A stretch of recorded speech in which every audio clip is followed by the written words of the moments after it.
Alors, on reçoit aujourd'hui Sarah du jeu Apprendre ou à laisser. Merci d'être là, Sarah, et d'avoir accepté l'invitation. Avec grand plaisir. Alors, pour ceux qui ne vous connaissent pas, vous avez sûrement été l'une des candidates qui a le plus marqué le jeu avec une partie totalement folle. On y reviendra tout à l'heure. Alors, mais d'abord, je vais vous présenter. Alors, vous avez 29 ans, vous habitez à Suresnes et vous êtes toujours chez vos parents, c'est ça? C'est ça, tout à et, fait. euh, et vous étiez hôtesse de l'air, mais je crois qu'avec la crise sanitaire, ça c'est compliqué. Alors j'étais agent d'escale, donc je restais au sol. J'étais D'accord. à Roissy, mais du coup voilà, depuis le Covid, j'ai plus de travail, malheureusement. Comment vous avez atterri dans le jeu Apprendre ou à laisser en tant qu'agent d'escale? Et ben vers la fin du confinement, j'ai vu une annonce sur Facebook, comme quoi le jeu reprenait et qu'il suffisait d'envoyer sa candidature par mail. C'est ce que D'accord. j'ai fait. On m'a rappelé, j'ai passé le casting et ensuite je Vous avez été suis, prise. j'ai atterri comme par miracle, on va dire, dans ce jeu. Est-ce que vous avez déjà fait de la télé avant? Non, j'avais jamais fait de télé, j'avais juste fait une émission il y a quelques années, mais D'accord. c'est tout quoi. Je suis Ouais. pas Pas du tout dé- dans ce truc-là. D'accord. Très bien. Alors, en plus, oui, vous avez fait, vous étiez là depuis le 18 mai. Alors, il y a eu une pause estivale. Est-ce que les gens vous reconnaissaient dans la rue? Alors, comment vous avez vécu cette notoriété? Alors, on me reconnaissait pas, ou Hmm. du moins j'avais pas l'impression, même si de temps en temps je voyais des petits regards un Ah, peu quand genre, même. je l'ai déjà vu quelque part, mais je sais pas où. Ouais. Et cet été, donc j'étais en vacances dans le sud, et là il y a deux trois personnes qui m'ont parlé et qui m'ont dit ah mais je t'ai déjà vu à la télé. Et il y a une personne qui pensait que je faisais de la télé-réalité, donc j'ai Ah dit oui, que c'était un d'accord. rapport. Voilà, je fais de la télé, oui, tu m'as vu à la télé, mais pas de la télé-réalité.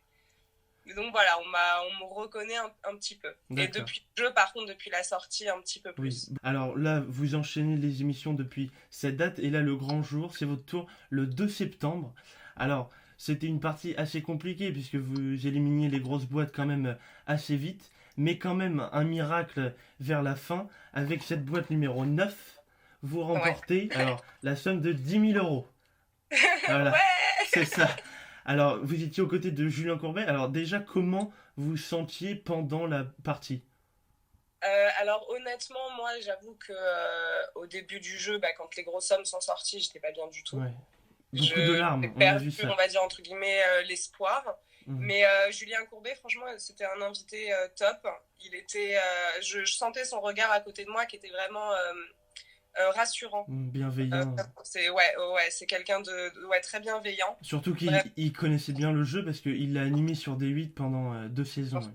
Ouais. ouais, il connaissait bien le jeu et il m'a laissé faire ma partie comme je l'entendais. Il n'a pas essayé de m'influencer à aucun moment. Et du coup, voilà, c'est vrai que pendant la partie, par rapport aux sommes qui sont tombées, j'étais pas forcément au top. Ouais. Mais le soutien des autres candidats, par contre, ça, c'est juste incroyable. Mm. Vraiment. Parce que c'est vrai qu'à l'antenne, on vous voit pleurer, etc. Et il y a beaucoup de gens, c'est vrai, on l'a vu même sur les réseaux, qui n'ont pas compris pourquoi on pouvait pleurer pendant un jeu. Alors, comment vous pouvez nous l'expliquer, ces émotions? Bah, alors honnêtement, si je dois parler de moi, j'avais un mélange de plein d'émotions en même temps, c'est-à-dire que j'étais contente de passer, mais en même temps triste de quitter les autres candidats, parce que on crée des vrais liens en Une fait, on se famille, bien parle sûr. tout le temps, voilà, c'est vrai que ça, d'un point de vue extérieur, ça peut paraître un peu bizarre, mais on crée vraiment des liens, des forts liens, et du coup voilà, j'avais un mélange de tout ça, donc on pleure parce que voilà, parce qu'on voit les grosses sommes partir, parce Puis qu'on vous sait serez qu'on va plus là le lendemain, ouais. On comprend voilà, bien. c'est ça, on sait qu'on va les regarder mais derrière la télé, donc c'est un peu particulier, Mm. un peu particulier. Donc là, vous avez cette somme des 10 000 euros qui est acquise, sauf qu'avec la 25e boîte, vous décidez de l'ouvrir. Et alors là, il y avait quatre possibilités. Soit la somme était divisée par deux, soit 10 000 euros étaient rajoutés, ou soit la somme... 1 000 euros, pardon, j'ai dit 10 000. 1 000 euros. Soit la somme était doublée, ou soit vous perdez tout. Et là, vous avez quand même hésité plusieurs secondes, de longues secondes, et vous décidez d'ouvrir cette boîte à la surprise générale, et malheureusement, c'est banqueroute, vous perdez tout, vous perdez les 10 000 euros. Alors la grande question, pourquoi avoir ouvert cette boîte? J'ai voulu suivre mon instinct jusqu'au bout. Je me suis dit que dans tous les cas, même si je repartais sans rien, à ce moment-là, même Oui, si je repartais sans rien, j'avais quand même fait une belle aventure et je me suis dit que j'avais 2 chances sur 4 d'augmenter La somme, ma somme, on va dire. c'est Donc, ça. je me suis dit, ok, 10 000 euros, c'est une jolie somme. C'est 10 000 euros qui sont divisés. Par deux avec un téléspectateur. Voilà, donc c'est ce que je me suis dit. Je me suis dit, bon, ben, ça reste une jolie somme quand même, hein, Bien surtout quand sûr. on n'a pas de travail, etc. Mais ça ne m'aurait pas changé la vie. J'aurais pu me faire quelques voyages ou ce genre de choses, mais ça Mm. m'aurait pas changé la vie. Et je me suis dit, si j'arrive à avoir 10 000 euros pour Ouais, moi, déjà, c'est une autre étape. Et du coup, je me suis dit, ben, allez, on va y croire jusqu'au bout et on va l'ouvrir. ouais. Et mon instinct m'a trahi. C'est ça. Alors, avec le recul, est-ce que vous avez quand même des regrets ou pas? Aucun? J'ai aucun regret. Franchement, si c'était à refaire avec la même somme à la finalité, etc., je pense que je referais pareil. Parce Bon, que je bah, serais tant mieux alors. et voilà, je me dirais, il faut y croire jusqu'au bout et voilà. Très bien.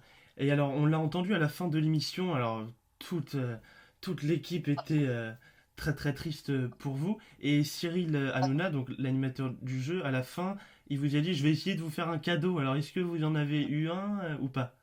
Non, pour le Non? moment, D'accord. non. Mais j'ai vu que vous étiez dans le public de TPMP à deux reprises depuis votre Oui, j'ai départ. le lendemain de ma banqueroute, Oui. de ma superbe banqueroute, Cyril Hanouna m'a permis de pouvoir m'exprimer là-dessus, C'est dans son ça. émission, parce que il y a eu beaucoup de critiques, j'ai vu sur les réseaux, Ouais. on m'en a fait part aussi, voilà, les gens ont beaucoup critiqué, donc déjà, pour moi, c'est déjà un très joli cadeau Mm.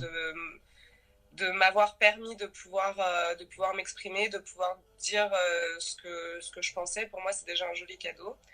Après, oui, je suis retournée aussi dans le public Oui. et j'y retournerai Ouais. encore Bon, bah, c'est parce bien. que voilà, c'est toujours sympa. Et puis bon, je suis passée voir les Les copains cou- de studio avant, donc j'en ai profité. Et alors, comment était Cyril Hanouna dans cette aventure? Est-ce qu'il vous a épaulé? Franchement, Cyril, c'est un amour, vraiment. Qu'on l'aime ou qu'on l'aime pas, ça, comment dire, la personne qu'il est en réel, c'est un mec vraiment génial. Mm. Il est super gentil avec nous, il est toujours bienveillant, toujours dans la rigolade. Voilà, non, franchement, pour ça, il n'y a rien à dire. C'est un animateur vraiment top. Très bien. Et alors, vous êtes arrivé dans le jeu célibataire. Alors, est-ce que vous êtes monté au septième ciel grâce au jeu? Non, je suis toujours célibataire, ça n'a pas D'accord. changé. Parce que alors, j'avais cru comprendre qu'il y avait un petit dossier avec Sacha Elbaz, alors qu'on embrasse, qui travaille pour H2O dans la société de production de Cyril Hanouna. Il y a rien eu? Non, il n'y a rien du tout. Il n'y a rien avec personne. Non. Et est-ce que entre les candidats, entre eux, il y a eu quelques petites histoires, sans révéler Non, de nom ou non quoi? plus. Non plus? Non plus. En tout cas, pas que je sache. Ah oui. Pas que je sache. Ou pas encore. Voilà, pas encore, mais de ce que moi, en tout cas, je sais, il y a rien eu. D'accord, rien.